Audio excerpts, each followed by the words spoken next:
Dans sa vidéo intitulée « Scandale dans l'armée » que cache Gilles Banza, vidéo mise en ligne le 13 septembre 2025 dans les médias et réseaux sociaux, les youtubeurs et tiktokers Honoré Kabongo Chibundi s'en prend particulièrement au chef d'état-major général des forces armées de la République démocratique du Congo, le lieutenant-général Banza Mouilambwe Jules, tout en mettant en cause le choix porté par le commandant suprême sur la personne du chef d'état-major général. Il s'est même permis de douter de la loyauté du général Banza et de dire qu'il a fui Uvira alors qu'il y est resté même après le départ du chef de la délégation.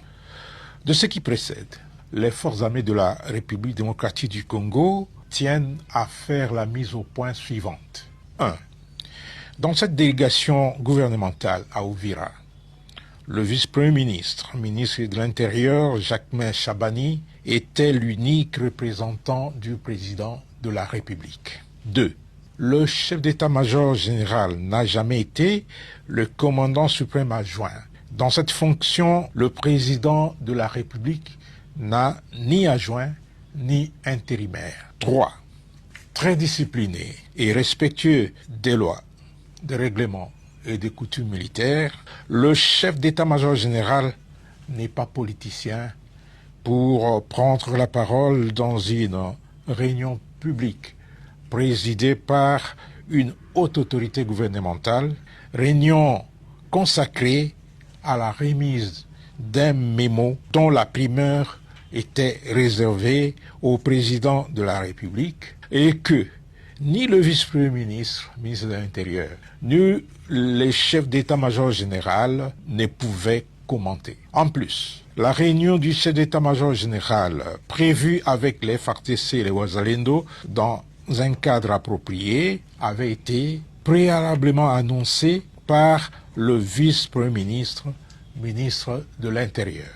4. Après la réunion du vice-premier ministre, ministre de l'Intérieur, le chef d'état-major général s'est bel et bien entretenu sans tambour ni trompette avec les militaires des forces armées de la République démocratique du Congo et les patriotes Wazalendo dans la salle de réunion du secteur opérationnel. Un cadre idéal pour les rencontres de ce genre. Honoré Kabongo aurait peut-être souhaité voir ces contacts présents avec caméra et micro pour renseigner l'ennemi. Qu'il sache que les questions de défense et de sécurité ne se traitent pas devant tout le monde, moins encore sous la place publique. À ce sujet, Honoré Kabongo n'a pas de leçons à donner à l'armée, surtout qui n'a aucune notion de base sur le service militaire. 5. Les forces armées de la République démocratique du Congo considèrent le discours de Honoré Kabongo comme une tentative désespérée d'opposer les FARDC unis aux Wazalendo pour une cause noble. Ce discours sert par ricochet la cause de l'agresseur de notre pays. 6. Enfin, M. Honoré Kabongo Chibundi doit apprendre à mesurer ses propos et à faire preuve d'humilité lorsqu'il aborde des questions qu'il a difficiles à cerner et à maîtriser. Car, comme le dit une sagesse populaire, il est amoral et même dépravé de parler des choses qu'on ne maîtrise pas.